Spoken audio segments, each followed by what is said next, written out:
Nuevamente lidera PRD encuesta, ahora en Venustiano Carranza. Mayor protección a víctimas y transparencia, los retos del nuevo ombudsman. En Red 3.0, el INE, reprobado en redes sociales. Todo lo que digan, qué hacen y cómo se mueven los políticos tiene una meta: ganar 2015. Esto es Red Política, una producción del Universal y Proyecto 40. A los chuchos del PRD les llueve sobre mojado. Tras el caso Abarca tienen otra preocupación. Su nombre, Luis Ángel Espinosa Cházaro. El diputado federal perredista que gusta de relojes caros, autos de lujo y que posee un restaurante en Polanco. Primero fue operador de López Obrador y luego de Nueva Izquierda. Desde el mismo PRD se ha señalado al diputado federal Luis Ángel Espinosa Cházaro como uno de los principales operadores financieros de la corriente perredista Nueva Izquierda. Desde esa posición, sostienen al interior del Sol Azteca, Cházaro gestionó recursos tanto con el exalcalde de Iguala, José Luis Abarca, así como el exmandatario de Guerrero, Ángel Aguirre.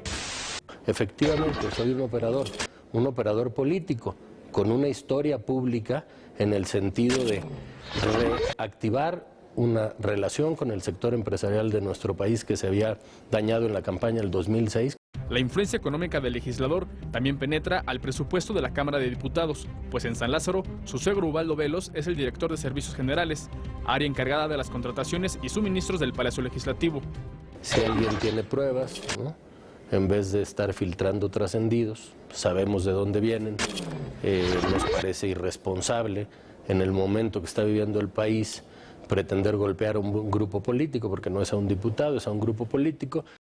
Los mismos perredistas sostienen que Luis Ángel tiene amplio poder de decisión en la designación de candidaturas y puestos, lo que lo convierte en un personaje clave en los señalamientos internos, luego de la tragedia de Iguala. En entrevista con el Universal asegura no conocer a José Luis Abarca, y mucho menos tener una relación cercana con el exgobernador Ángel Aguirre. Fui muy cercano al presidente Ortega, fui jefe de asesores del presidente Zambrano y nunca ha sido mi estilo negar los orígenes de donde vengo. Algunos le cuelgan otras situaciones buscando siempre la nota amarillista, ¿no?, esta de operador financiero. Pues yo jamás he sido secretario de finanzas del partido. Luis Ángel Espinosa Cházaro nació en Guadalajara y creció en Querétaro. En las elecciones de 2006 pasó de empresario a político. Fue candidato al Senado de la República por el estado de Querétaro.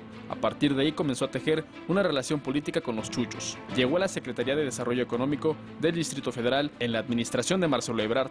Cuando Jesús Ortega ganó la presidencia nacional del PRD, crearon para él una oficina de vinculación empresarial. Buscó una candidatura en la Cámara de Diputados, pero no tuvo fortuna. Sin embargo, lo colocaron en la delegación Venustiano Carranza, uno de los bastiones perredistas. Sin experiencia alguna, en 2012 Cházaro fue secretario de la Comisión de Energía e integrante de la Comisión de Defensa Nacional y Puntos Constitucionales. Para el próximo proceso electoral, el diputado, copropietario de un exclusivo expendio de vinos y tabacos, prepara su candidatura para la delegación Coajimalpa. Con información de Francisco Nieto, El Universal. Como si no fuera suficiente para los chuchos, Cuauhtémoc Cárdenas pide la renuncia de Carlos Navarrete a la presidencia del PRD, partido donde la confrontación ya es natural. Como sea, hoy el PRD lidera la intención de voto en Venustiano Carranza. En la delegación Venustiano Carranza del Distrito Federal, el PRD se encuentra a la cabeza de las preferencias electorales con un porcentaje altísimo, 57%, casi 40 puntos por arriba del PRI, que ocupa la segunda posición. Hasta el momento, se han publicado encuestas de 7 delegaciones y en ninguna de ellas el PRD había concentrado porcentajes tan altos de intención de voto. El partido Movimiento de Regeneración Nacional, Morena, que se mencionaba como una amenaza electoral para el PRD, no parece ser la fuerza que se esperaba. En 6 de las 7 delegaciones, la intención de voto por ese partido se ha ubicado en la cuarta posición. Tan solo en Iztapalapa se ubicó como la tercera fuerza. Solo en esta delegación la intención de voto es mayor a 10%. Hasta aquí el análisis estadístico de la encuesta. El análisis de esta fotografía del momento lo tiene Alberto Asís. Bueno, el PRD es un partido que en el Distrito Federal tiene, digamos, una estructura muy amplia, muy importante, y se ha ubicado, digamos, como un partido de estructura dominante, como en este caso, en la encuesta de Venustiano Carranza, que lo ubican prácticamente en un 60% de la votación, nos están dando un resultado como si no hubiera crisis. Y creo que la mayor afectación de todo este proceso se la está llevando el PRD, porque el PRD pues, es el partido que gobierna el estado de Guerrero y en ese sentido tiene como mayor vinculación con toda la problemática y el deterioro político que se vive en ese estado. Entonces, por supuesto que va a haber una afectación en el Distrito Federal. Todavía no sabemos de qué proporciones y en qué medida, pero que la va a haber, yo estoy prácticamente seguro que sí. Aún falta tiempo para comprobar si el nuevo Instituto Nacional Electoral cumplirá con la meta de ser un órgano autónomo y un buen vigilante y conductor de los comicios de 2015. Pero en cuanto a redes sociales, le va pésimo. Si de algo no cojea el INE es de presencia en redes sociales. El instituto tiene 5 cuentas en Twitter, 2 perfiles de Facebook y 2 canales de video en YouTube. 9 canales en total para difundir las actividades del instituto de cara a 2015. ¿Pero son de verdad exitosos? En YouTube el canal INE TV es el más importante. Ahí se suben los spots de televisión, noticias y todas las sesiones, las cuales duran hasta 4 o 5 horas, lo que las convierte en publicaciones poco prácticas y nada atractivas. Eso nos habla de una mala estrategia. En Twitter, solo 22% de los 3,000 mensajes que el INE ha lanzado desde mayo pasado han sido retuiteados. Una cifra baja si consideramos que incluso el presidente del instituto, Lorenzo Córdoba, ha alcanzado 35% de retweets con 1,300 mensajes. Un solo consejero, con la mitad de los tweets, tiene más presencia que todo el INE. Finalmente, en Facebook, el INE tiene 8 publicaciones diarias y solamente registra 2 interacciones por cada foto, video o enlace que publica. Esto habla de un pésimo diseño de la estrategia digital. Recordemos que una de las misiones del INE es difundir información importante para el proceso y que sea entendible para los ciudadanos, por lo que urge revisen su estrategia de redes sociales rumbo al 2015. Raúl Plasencia, el defensor indefendible, dejó a la CNDH en una crisis de credibilidad.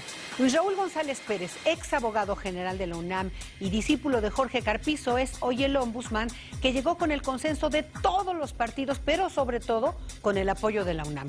En los 80, un grupo de juristas encabezado por el doctor Carpizo diseñó y propuso la creación de la CNDH, la primera institución encargada de proteger los derechos humanos en México y cuyo primer presidente fue el propio Carpizo. Es rector de la UNAM. La Comisión Nacional de Derechos Humanos se creó tras el asesinato en 1990 de la activista Norma Corona.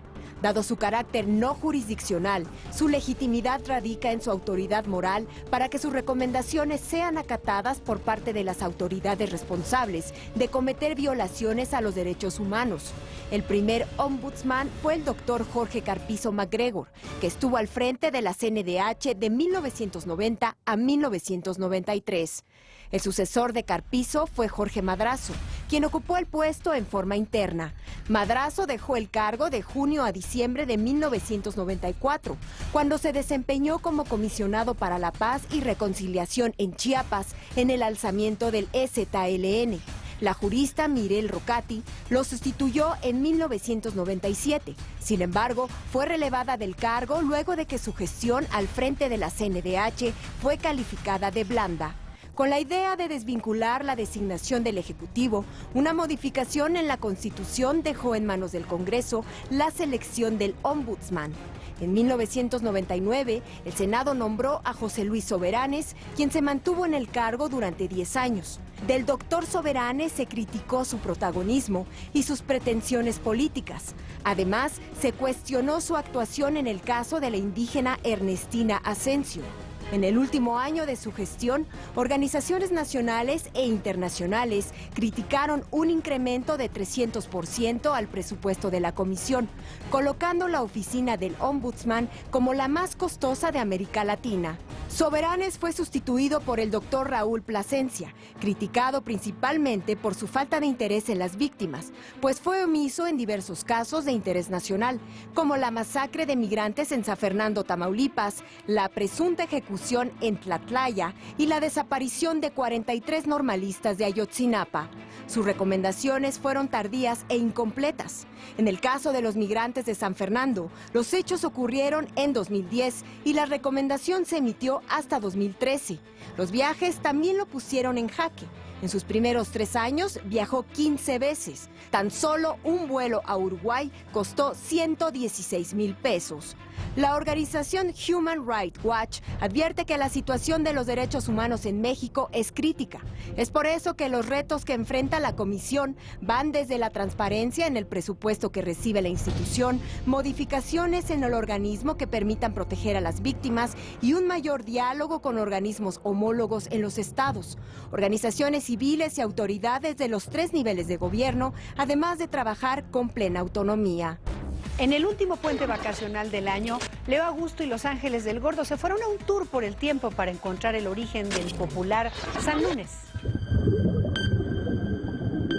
El submarino político presenta San Lunes, revolucionario.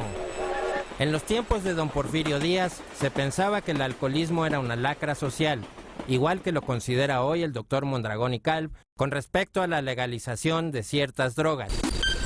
El letrado Sánchez Santos propuso que la prioridad en la lucha contra el consumo del pulque y otras bebidas refrescantes era erradicar el llamado San Lunes, por ser esa vagancia obligatoria, especie de institución báquica, creada por ese desorden gástrico a que los ebrios mexicanos llaman crudez, y crecida al abrigo de la debilidad de los patrones y el abuso de nuestras libérrimas leyes, institución que es el núcleo del alcoholismo en México y que tiene por total reglamento el despilfarro en un día de todo el producto del mezquino y macilento trabajo de la semana. Afortunadamente, llegó la revolución. La dictadura de Porfirio Díaz cayó y con el triunfo de las fuerzas revolucionarias, México entró en una nueva etapa de su historia. Hoy, muchos años después de aquellos días, uno de los pocos triunfos que sobreviven al 20 de noviembre es el fin de semana largo. Los mexicanos tenemos derecho a un San Lunes revolucionario por ley.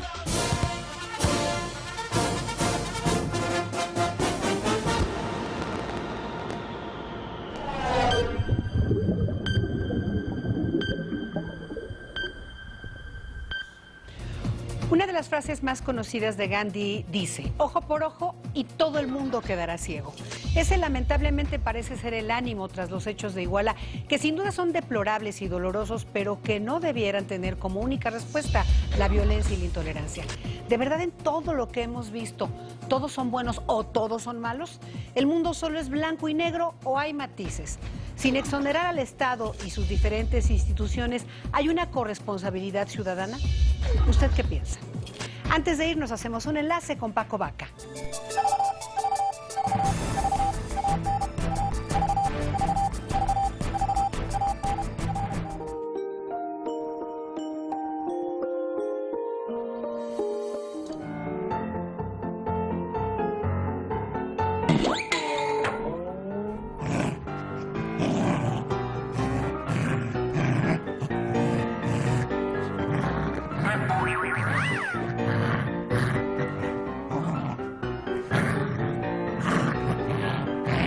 Saludamos a quienes nos ven en Monterrey, Nuevo León, por el canal 4.2.